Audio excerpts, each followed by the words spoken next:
I wonder how Flint, Michigan's doing.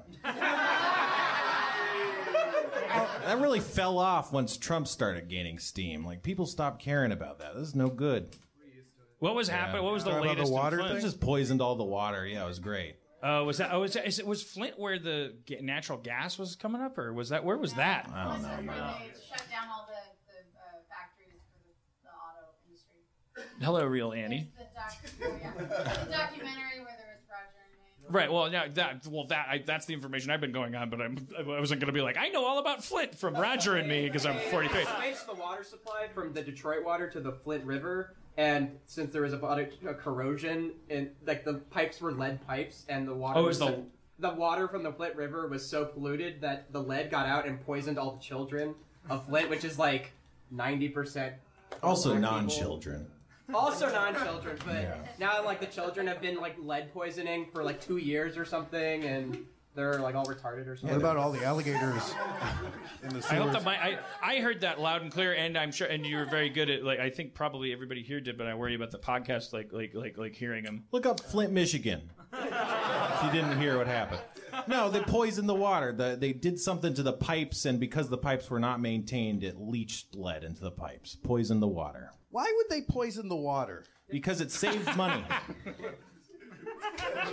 That seems crazy to me. It's going to cost $100 to haul all this poison out of here. That. We might need to drink Of all the that things later. you could poison, why the water? Poison the grass, I could understand. I got a rash the other day. Poison the alligator. I'm America's aunt.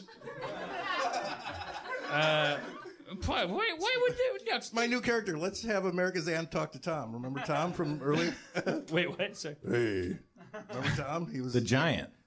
Wait, I don't know. I'm sorry. I'm not trying. Tom was in the pitch room for Now You See Me. Now You See Me. Yes. Sorry. I'm sorry. I was looking at this thing and I was like, Tom, sorry. why would they? Well, forget it. I'm not gonna do that bit. Hey. Magicians have sexy ladies around them sometimes. I know, Tom. Maybe Isla Fisher's character is an escape artist. Tom, we've been over this. Hold it. Before the escape, she takes off her clothes. Tom, you're a genius. Classic character. This is the musical score for Now You See Me 1. I haven't seen 2. For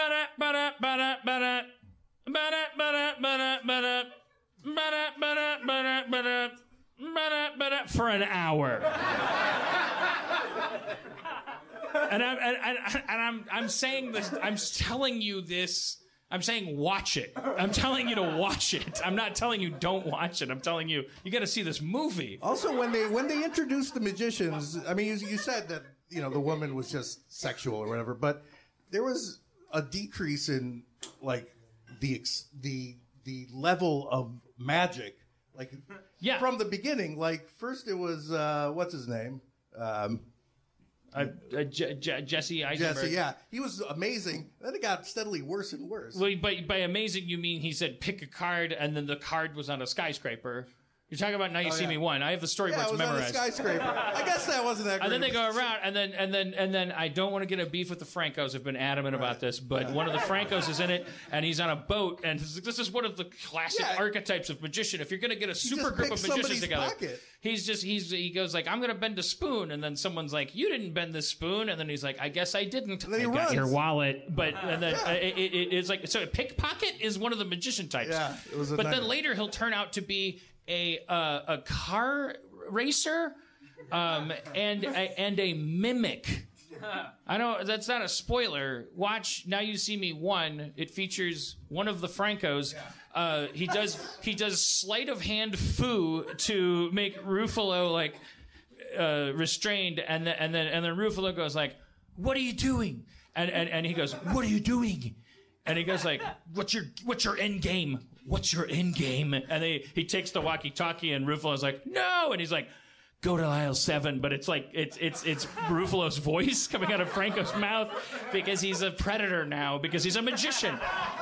It's one of the 4 types of magician. The other one is a assistant that is naked. The sequel is not called Now You Don't. It can't, by law, it cannot be. That would be called. That would be technically be a different movie. Is it Then You Saw Me? That's the prequel, isn't it? That's when they reboot it. That's when you'll see me. We'll be seeing each other soon, but for tonight, Paris.